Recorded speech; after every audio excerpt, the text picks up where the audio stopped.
Being fast as fuck. Chances are you clicking this video means you want to be fast, really fast. You have probably seen videos of Mbappe, Vinicius Jr. or Henry running as fast as a cheetah. I mean, if you think about it, they are literally unstoppable, running at the speed of light, gliding past defenders like they have cheat codes. The thing is, they're not just fast, but they are explosively quick, untouchable, and deadly with the ball at their feet.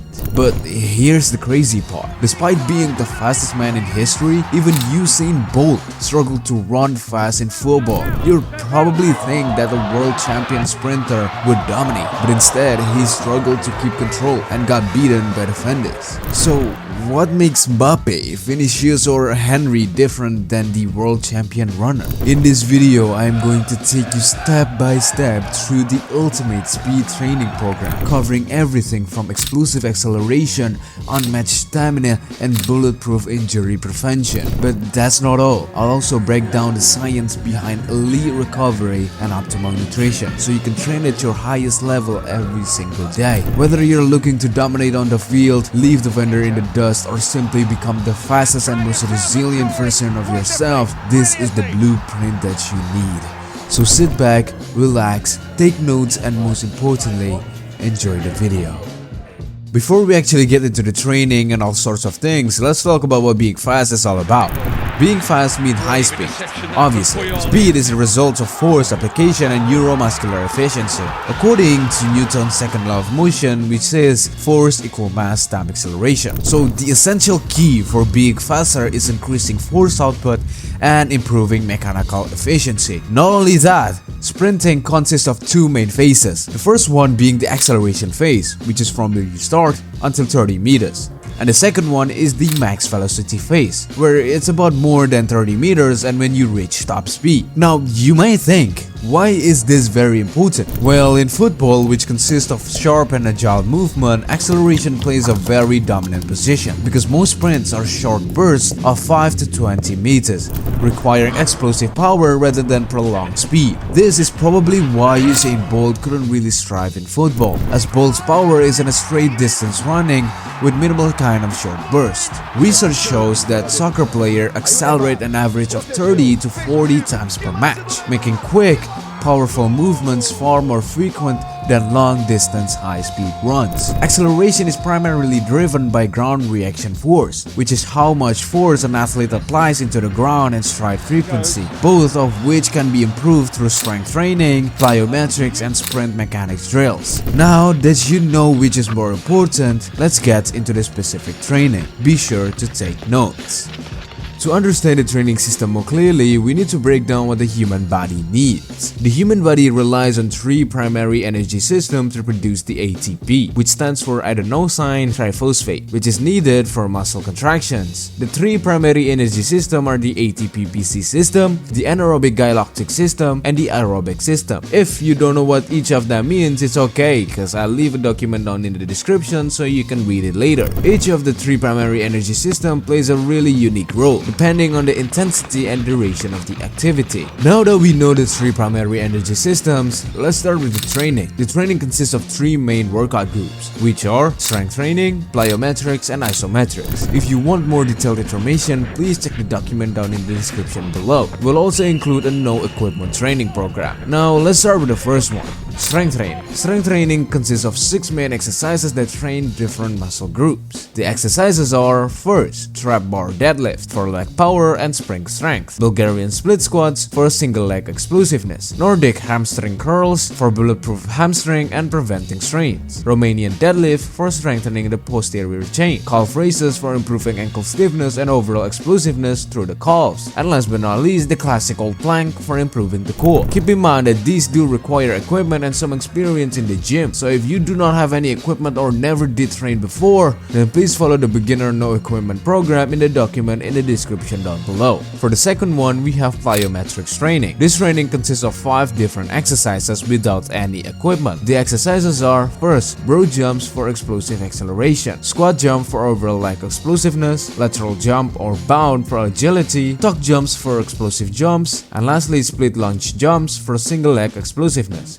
Keep Keep in mind that these exercises might be hard for beginners, and if that is the case, please train your strength first with or without using equipment. For the last one, we have isometric training. Isometric training is very important for your tendon health, so please do not neglect it. This training consists of 4 different exercises and might need some equipment. The exercises are: first, Spanish squats for the patellar tendon, which will improve knee health; isometric calf raise hold for bulletproofing the Achilles tendon; glute bridge hold for the core and increase hip mobility; and the last one is the wall sit for overall knee health. That is it for the training. And once again, please check the document down in the description for more information. I will also be including a schedule for your workout plans throughout the week. It is an optimal schedule and good for beginners.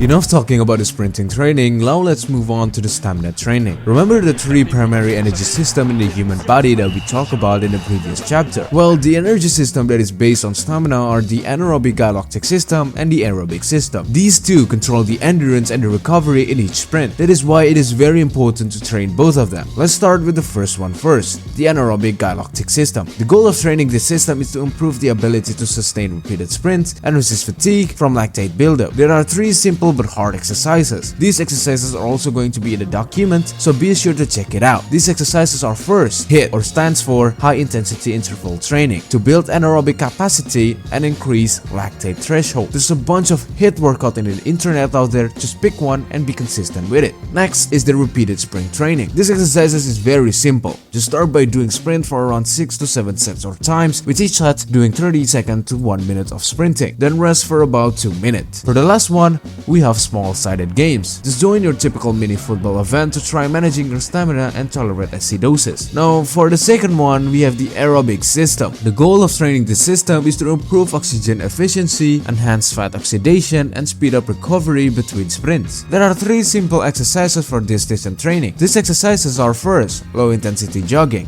in a form of long distance or marathon, or extensive repeated jogs. Both are really good in their own way. For the next one, we have extensive tempo runs. This exercise is very useful to build endurance without fatigue, since it includes rest in its own exercise. And the last one, we have a modified 11x11 game. This does require a large amount of people, so be sure to do this exercise in practice or in an event near your area. This exercise also contains a modified beat, which you can modify yourself. For example, only doing 3 to 4 touches every time you get the ball. Well, I guess that is it for stamina. It is quite short, but I do think that the exercises above are optimal and high standard. Other than that, let's talk about injuries. Injuries in soccer often occur due to weak tendons, muscular imbalances, or poor biomechanics, which affect how forces are absorbed and transmitted through the body. The most commonly injured areas are the hamstring, knees, and ankles, due to the high demands of sprinting, sudden changes in direction, and physical contact. To prevent these injuries, we should focus on training the tendon strength and joint stability, ensuring that muscle,